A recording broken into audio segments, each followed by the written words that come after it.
Hey everybody, welcome to Culinary Characters Unlocked. I'm David Page. On this episode, she made her name as a pastry chef in fine dining, then decided to open a restaurant of her own where she could cook the food she grew up with in the Hmong community. It's called Diane's Place. It's in Minneapolis, and Food and Wine has named it the 2025 Restaurant of the Year.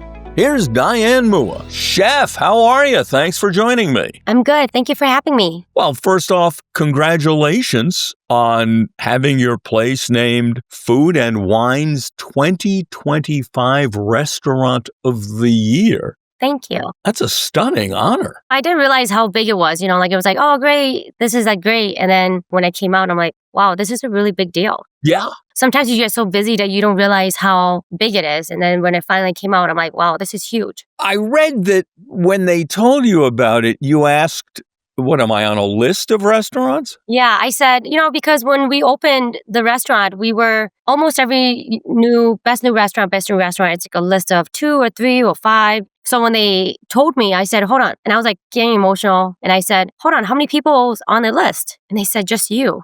And I was like, no way. It was pretty exciting. It was amazing. They lied to you before telling you, right? To get you on the phone? Yeah. My PR team said, Raphael from Food and Wine wants to talk to you. And I said, about what? And she said, just about the food scene in the Twin Cities. And I said, okay. So I'm thinking, making sure I know my favorite restaurants, remembering my favorite restaurants. And then I go to my apartment that's quieter to do the video call, because it's a video call. And Raphael said, I'm not calling you to ask you about the food scene there, but I'm calling to let you know that we've chosen Diane's Place as Restaurant of the Year. And I'm like, what? It was a very emotional, exciting moment. They've never picked a Hmong restaurant before. Frankly, I don't think most Americans, or certainly many Americans, had even heard of Hmong cuisine. Yeah. Or to be quite blunt, the Hmong culture. Mm-hmm. So for those in the audience who need to be educated, who are the Hmong people?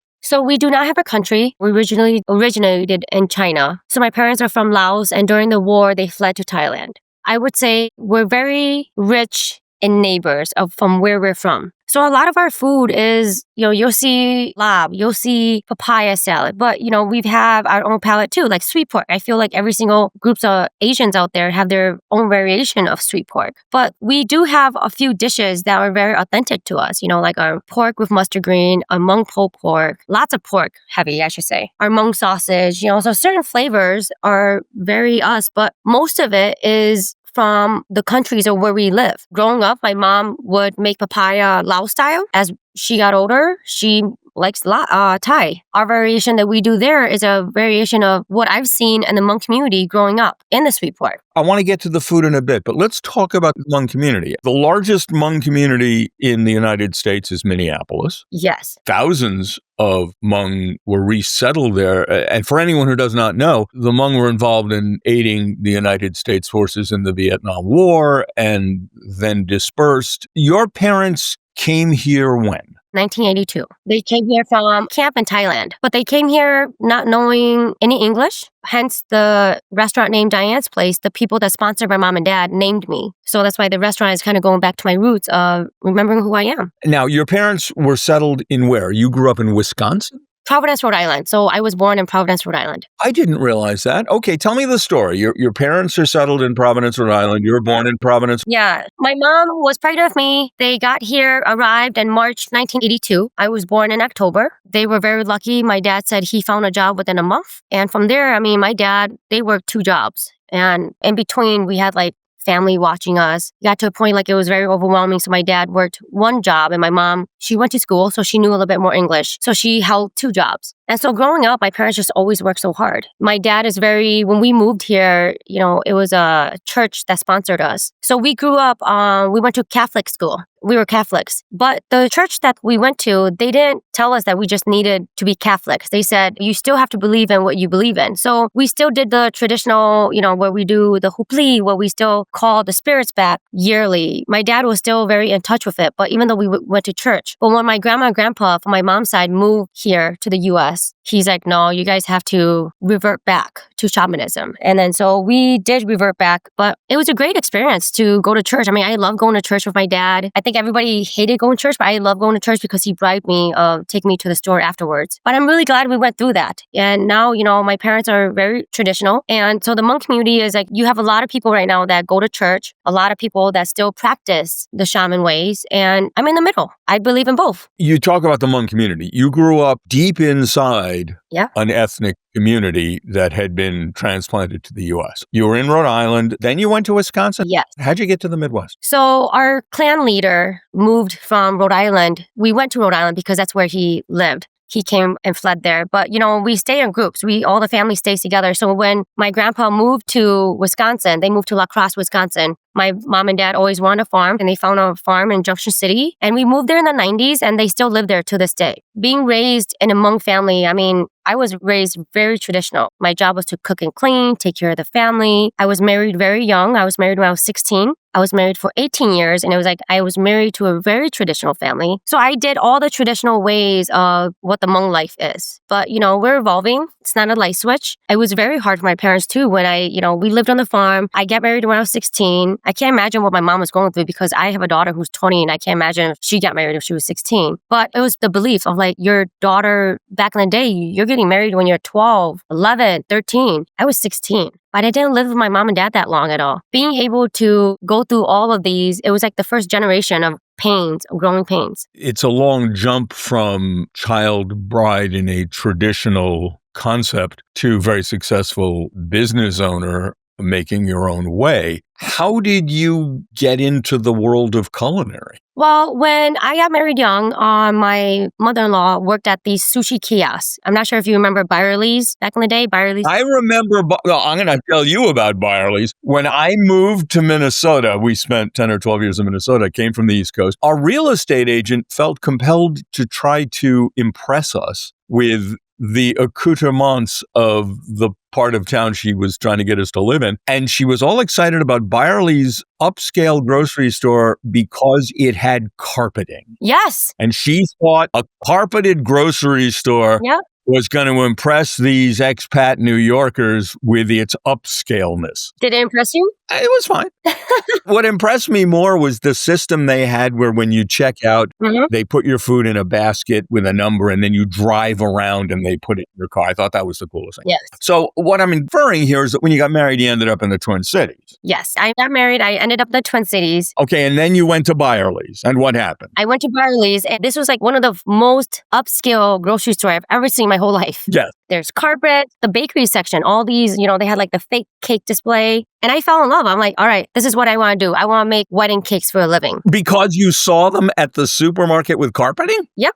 That's it. Okay, but wait, you're a housewife in a traditional family structure. How are you going to work? Well, it was hard. The only place at that moment that could teach that was Le Cordon Bleu, and it was a culinary certificate. But before I could even go to school, we had to call a family, because they don't believe in females going to school and continuous education. So we actually had to call a family meeting so I would get permission to go to culinary school. And we'll be right back. I wasn't going to take no for an answer, but one of my ex-husband's cousin did vouch for me, and I did end up going to culinary school, and I realized I hated doing cakes. I have no patience to do cakes. Well, wait, hold on. Right?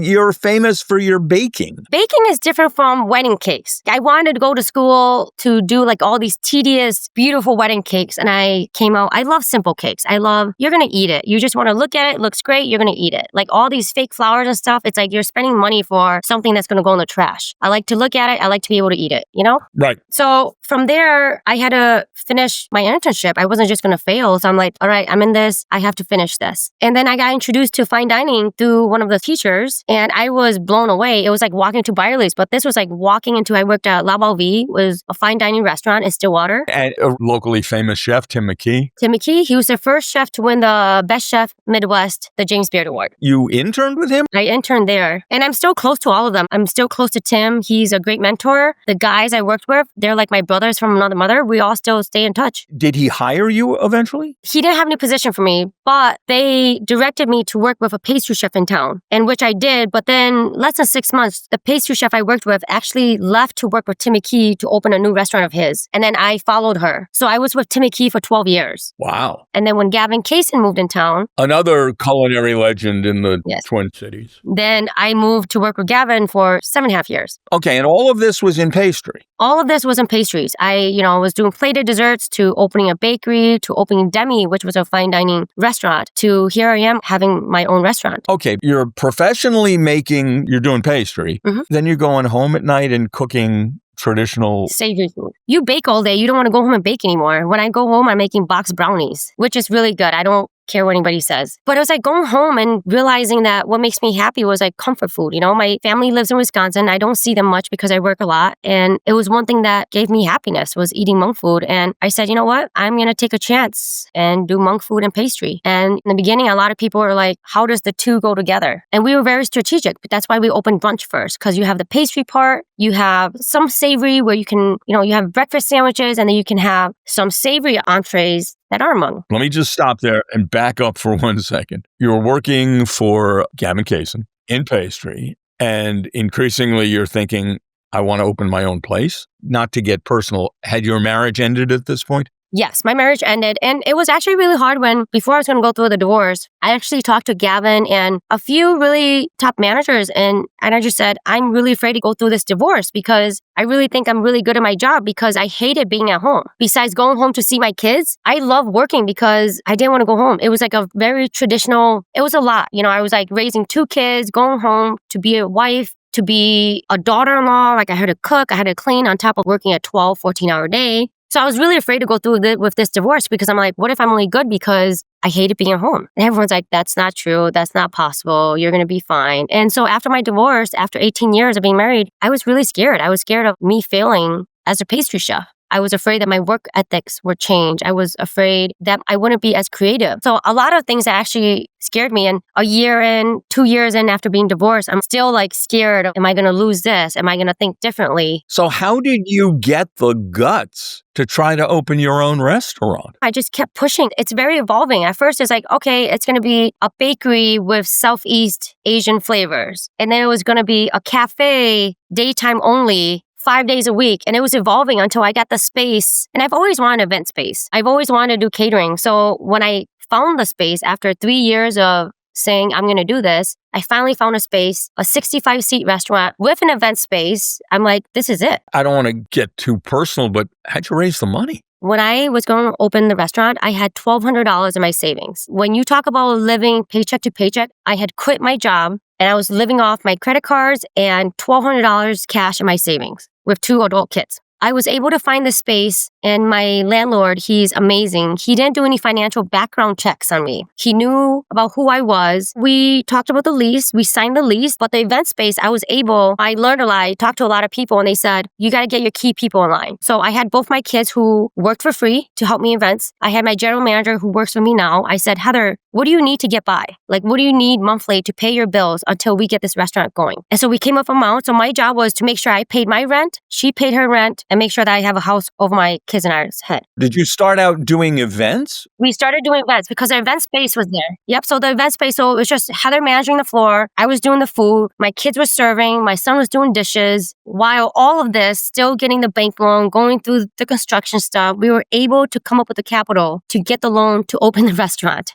By the time we opened this, I had like $60 left in my savings. My God. Yeah. You're courageous as hell. In its first iteration, when you opened, what were you serving? We started with pastries. We had pastries and we had a brunch, which is like you have your sausage, egg, and cheese croissants. Breakfast patty is a Hmong sausage that instead of the casing, it's flat. We have papaya salad, a green salad that's a twist on beef lob. We have sweet pork on the menu, a bean thread noodle. A bean thread noodle you see at every single household growing up when you go to any household parties. I see written in every article, Thai tea French toast made from croissant bread. What is that? Basically, when you're making croissant, you have all the trimmings. We take all the trimmings, we turn it into this croissant bread loaf. We dip it in this Thai tea creme brulee batter and we sear it off. And it's really good, rich, yet at the same time buttery and delicious and light. I know that's weird. Did you invent that? I mean, where did it come from? I don't think I invented it. I mean, we did a similar French toast, like a vanilla French toast at a place I worked at. But growing up, when you went to the Asian store, you would always get a can of Thai tea. You just drink Thai tea growing up. Just a kind of tea. Yeah. So being able to mash my two worlds of like pastry and something I grew up drinking all the time, being able to turn it into something, and it's a huge hit. Coming right back. You did a this is like spam musubi, spam and nori croissant sandwich? Yeah. So growing up, we didn't have money. And with food stamps, you can buy spam. And we grew up on a lot because my mom and dad worked a lot. So everything that we had at home was like instant noodles, spam, things that we heat up, hot dogs. And we grew up eating spam. And there was a point where I just got tired. I'm done eating spam. And I didn't eat spam my adult life until I took my parents to Hawaii, and it was all over the island. And it was really good. And I came back and I'm like, spam's from Minnesota, and nobody really uses it here. Austin, Minnesota. So being able to use something that's here that I hated growing up to a hit at the restaurant. I love spam now because I appreciate it differently now than I did when I was a kid. The spam and nori, we actually use spam and city ham that the butcher shop inside the food building makes where we are. What's city ham? A ham that they cure in-house. It's really delicious. So we do a 50-50 of spam and city ham in the sandwich. Well, spam stands for spiced ham. People don't know that. That's where the name comes from. What's pandan? Pandan is like vanilla in Asia. It's a leaf. You do a croissant filled with coconut and pandan? Yeah, a coconut pandan. I don't think that's ever going to come off the menu. It's one of our signature croissant, but people love it. When you make your own extract, it's not that green. But growing up, in every single household, if you use pandan, they have like this little bottle of like extract that has food coloring in it. If I just took the leaf itself and made an extract out of it, any Asians, my mom would be like, this is not pandan. You have to have a little of that fake green in there to say it's pandan. Kind of like key lime pie. Real key lime pie ain't green. It's not green. At best, it's mellow yellow. Yeah. Okay, so you started out doing breakfast and lunch heavy on the baked goods. Yes, because people trust me. People know me for my pastry. So that was the way to go around it is let's do brunch first. But were you thinking to yourself, I want to do dinners? Yes. You waited. You didn't do it right away. We didn't open dinner for 6 months because we were running events. And when we opened the restaurant, we toned down events a bit just so that we could concentrate in the restaurant. And once the restaurant was good, we introduced events back again. Full-on events with brunch. We were open 7 days a week. Events, we're still crazy busy. So when we were going to open dinner, we had to be very strategic. And that's why we opened dinner Thursday through Sunday only, because we're so busy with events. Like the restaurant is small and we can only produce so much from there. So when we opened dinner, we decided to close all day Wednesday because it was just too much for us. We were so exhausted. The last thing I wanted was my team to be burnt out. I want to make sure that my general manager was having time off. So we wanted to make sure that we were getting some rest in there before we opened dinner. The public was asking, and we're like, we're not doing it. We're not ready. Okay, so you give in to the public. You say, we're going to start offering dinner. What was your concept? Was it the stuff you grew up on? How'd you do this? The menu at Diane's place, brunch and dinner, some of it is new, like the sausage egg croissant. You just have to have that. It's a breakfast place. But dinner, it's more things I grew up eating, like chicken. We do like this red curry chicken. But at the restaurant, we do seafood. We take halibut bones, roast it, make a fish stock, and we have prawns and mussels. It's a different take on it. We have steamed pork rolls. We have our traditional Hmong pulled pork, which is not served anywhere in any restaurant. So to me, that dish is so traditional. Back in the day, like my dad always says, like, if you were well off, this is a dish that you had because you have livestock and you can render this and have it for the winter because they didn't have a refrigeration. So being able to serve this dish in the restaurant is a huge accomplishment for me. And what exactly is the dish? We use really good cuts of pork and then pork belly. Back in the day, it's like your trotters, your pork snout, your ears, all the leftover trimmings. And you need all the fat. The fat seals all the yummy stuff. Growing up, I never made this dish from start to end. You would have your parents or your grandma or grandpa start it, and then you'll go stir it, and all of a sudden you'll eat it. The whole house smells like it. It takes like 8-10 hours to make it. But now we have the luxury of using pressure cooker. It still cooks for a good 5-6 hours at the restaurant, but when I was making this, I was FaceTiming my parents. Does this look right? Does this look right? My dad was like, why does it look like that? I'm like, what do you mean? He said, where's the fat? And I said, do I need more fat than this? He's like, yes, this dish cannot be if you don't use enough fat. Because I was just using like shoulder. So I had to cut some more pork fat, had to cut some more pork belly. And then my dad's like, okay, this is how it is now. So you have to cook it until the steam, when you're looking at the steam, it's like dry steam and it's not wet steam. And I'm like, okay, I get it. So it took like 3-4 tries before it happened. What's the flavoring? It's rich, it's juicy, it's gingery.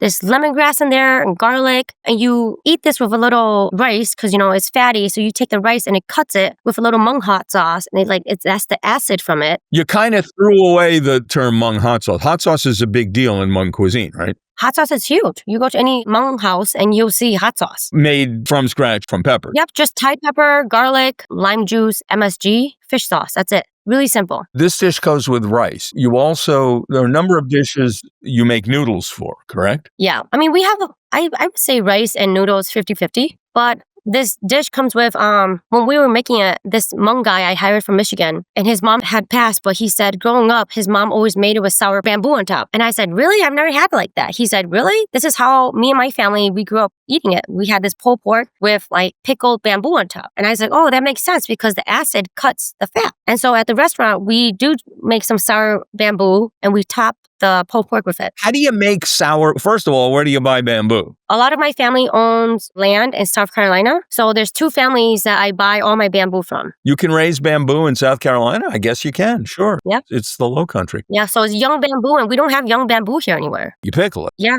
Is it crunchy? Is it soft? Bamboo, think of it like a heart of palm, like an artichoke, more tender, a little crispy. And when you pickle it, it just gives it a little bit of that acidity flavor, a pickling flavor. And it cuts it when you're eating with it. It really cuts the fat. There is so much that's been written about a number of your dishes. I'd love to bounce through some of them. Your chicken with bean thread noodles? Tell me about that. Yes, bean thread noodle. This bean thread noodle is one of the dishes that I remember when you go to any ceremony event, any house parties. Back in the day, this was the noodle that all the housewives made. And I love it growing up. But now, 2025, you cannot find this dish at any household anymore because there's YouTube and the ladies are so advanced now with their noodle dishes that this bean thread noodle doesn't exist at people's house anymore. But to me, it was like a dish that growing up, everybody made and I love it. I love it as leftover. I love eating it the next day. But basically, we take a lot of veggies that my parents grow. They bring it to the restaurant. So this is basically lots of veggies, bean thread noodles. We have this pan fried sauce and then we have this chicken thigh that we brine, that we sear, and we put it right on top. Has mint, cilantro, green onion, really light and delicious. You make a bunch of different kind of noodles, already. You make tapioca noodles? We have tapioca noodles for our chicken noodle soup. I call it Asian chicken noodle soup. A lot of people ask, why don't I call it the name of what it is in Hmong? But I worked at a French restaurant where if people don't know what it is or can't pronounce it, they're not going to order it. So instead of saying hopia, what it is, I'm calling it Asian chicken noodle soup because everybody knows what chicken noodle soup is. And it's gluten-free. The noodles are gluten-free. It's hot. It's made fresh. We make the noodles in-house. Is there something particularly Asian about the way the chicken is done? Well, how we make our chicken broth is, my whole career, every single kitchen I work at, you skim all the fat off. The chicken stock, the pork. And I remember when I first was in culinary school and they're skimming the fat and I'm like, what are you doing? We don't skim fat off at home. We don't skim off fat like that. If you're boiling chicken and the fat is yellow,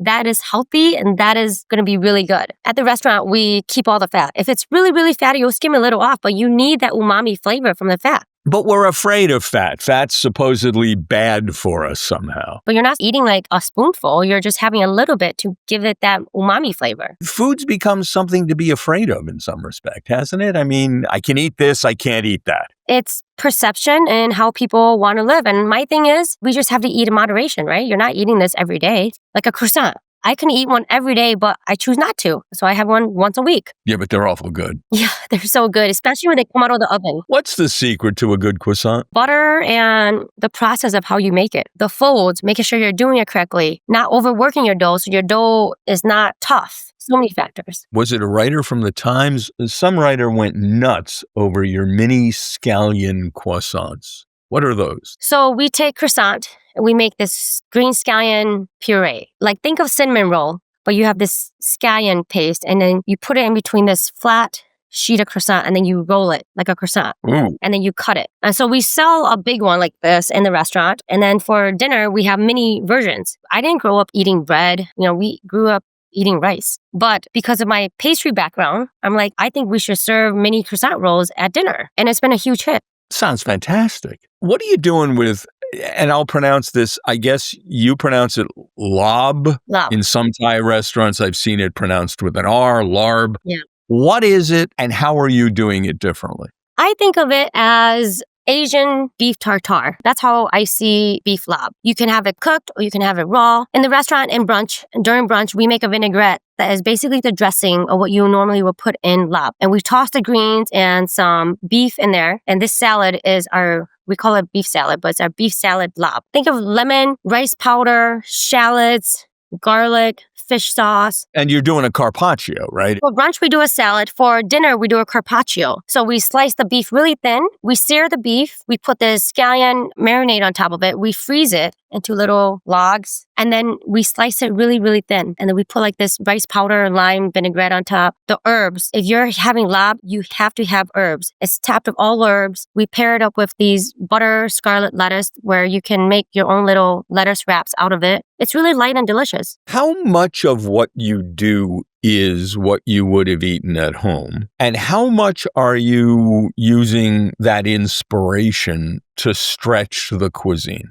I can tell you right now that, since the restaurant opened, I travel, but I can't wait to come back home to eat at my restaurant. I just went to Michigan. I came back. I'm like, I just want to eat the Hmong sausage, sticky rice, and hot sauce. A lot of it I eat at home. That's how I came up with the menu. A lot of it is like I think of what I like when I go to people's houses. And this is how I created the menu. I feel like as a chef, you have to eat your food, taste your food. You have to crave your food. If you don't crave your food, how do you expect other people to crave your food? Are you constantly inventing new dishes based on the flavors you grew up with? Right now, I've changed a little bit here and there, but there's a lot of staples. Like the sweet pork, it's a staple. We're never going to change it. The Hmong sausage, we're never going to change it. That's always going to stay in the menu. The sauteed eggplant. The sauteed eggplant, it's really good. People love it. When you think about why you keep going back to a restaurant, why do you keep going back? I started thinking about this for myself. I go back to my favorite restaurants because I know that I can go there and get this dish that I love and get this cocktail that I love. I know that I'm going to have good service, and that's why I keep going back to my favorite restaurants. There will be some stuff on the menu that change, but there's a lot of things that are staple. Like, for instance, the coconut pandan croissant. People love it. People travel to come get it. We have a mango passion fruit lychee croissant that I want to change, but people love it. And I'm not going to change it because of that. You're kind of famous for a duck stew now? Yes. Is that a traditional dish? It is a traditional dish, usually made with deer, squirrel, or goat. I'm not going to use deer in the restaurant. I'm not going to use squirrel. And goat, I don't know why, but the older I get now, it's too gamey for me. I can't eat it. So where do you get your duck? I get my duck, and they're like 2 hours away from Pequot, Minnesota. This farmer that I've known ever since I came out of culinary school. And now he raises our duck for us, our chicken for us, and we get it dropped off twice a week. Wow. Yeah. You've basically exposed a community, the non-Hmong community, to a food and culture they knew nothing about. Does Minnesota now get it? They do. They get it, and they're very supportive. I'm very lucky because I wouldn't be where I am without the community support from the Hmong community to the Minnesota. Our community here is amazing. The neighborhood, so supportive, and everybody's been nothing but amazing. Do you think Americans are becoming more open to other cuisines? Yes. Do you see other cuisines emerging or on the cusp of emerging? Yeah, I mean, this is huge for us because if you say, were we ready 15, 20 years ago? I don't think so. It's like when akavit came here in Minneapolis way back in 2000. Akavit is great. Well, Minneapolis was not ready for it yet. Scandinavian food in Minneapolis? It was fine dining. It was Scandinavian fine dining. Oh, right. Do you see any other cuisines on the cusp of breaking out? Ethiopian food? Huge. There's some restaurants in St. Paul. I've gone to a few, but I think they're just like us, Hmongs, where you're figuring out how to launch this. I'm very fortunate because I did work with a lot of great chefs, and I was able to take what I learned in the 20 plus years and take what I know growing up to put it in a restaurant setting. So it took me a bit to find my footing. It's going to be really soon before they emerge too. Well, it also strikes me you have a backbone of steel. I'm sure there are things that scare you, but it seems to me you just push right through. Am I scared? I'm totally scared. I tell my parents right now, like, the height, it's great. But I'm always afraid of like the littlest thing that's going to bring me down. I always tell my whole staff, my whole team, I said, don't let this get to you. Don't let all these write-ups, don't let these awards get to your head. The minute it gets to your head, game over. It's a tough time for the restaurant business. It is. Are you, how do I phrase this? I guess I'll just say, are you doing okay? I'm doing okay. I'm doing okay, but the reason why we're doing okay is because of all the write-ups and because of our event space. Without the event space, the restaurant would be really struggling right now. Really? And when you say event space, what do you do? Corporate parties, weddings, what? Everything. Weddings, corporate parties, birthdays, family reunions. And are there people, a lot of people who say, I'm getting married, I grew up Protestant in the middle of Minnesota, and I want Hmong food for my wedding? Well, we have a lot of people that eat at the restaurant that loves the food that comes in to book events. And the thing is, our event space, don't think of it like you're going to get like chicken, mashed potato, asparagus. It's a variation of the restaurant. You can come in and get bean thread noodles in your event space. You can have lemongrass chicken in the event space. You can get a lot of the restaurant stuff. You can get pastries and croissants in the event space. And event space is not just like throwing out food. The service still has to be there. It still has to be very in line with the restaurant. You were nominated for James Beard Award again this year? Yes. You've been nominated like 37 times. You'll win.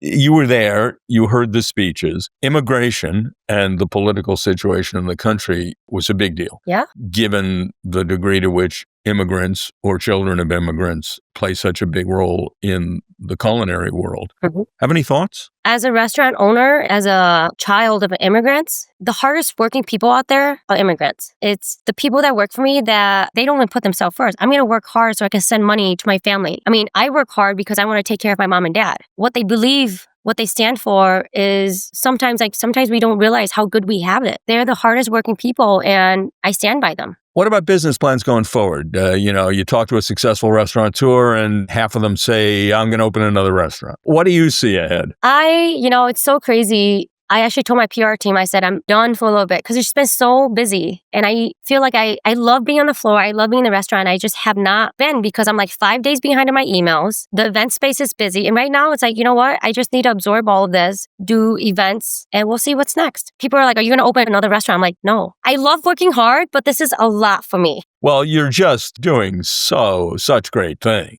I mean, congratulations. Thank you. Thank you. I can't thank you enough for taking the time to talk with me, especially now that I know you're 5 days behind on your email. I try to. I'm like, I get 3 days ahead and then I'm back behind, Do you get to do any cooking or baking anymore? I do. And that's why I'm not getting to my emails because if I'm not, talking to you or if I'm running around, we'll have the very last bit of farmer's market before it's done. But I love being there. I love being on the floor. I love being in the back and then seeing the guests. We have a lot of regulars. I love seeing the regulars. And I was just thinking yesterday, like, I haven't seen so-and-so because I pop in for a little bit and I see people. But to me, it's really important that I'm there to work side by side with the team. And that is why I'm behind on my emails because I love being on the floor so much. Well, keep loving it. And thank you again for taking the time to talk with me. It's been a real pleasure. Thank you. Thank you for having me. Diane Moua on Culinary Characters Unlocked. I'm David Page, and I'll see you next time.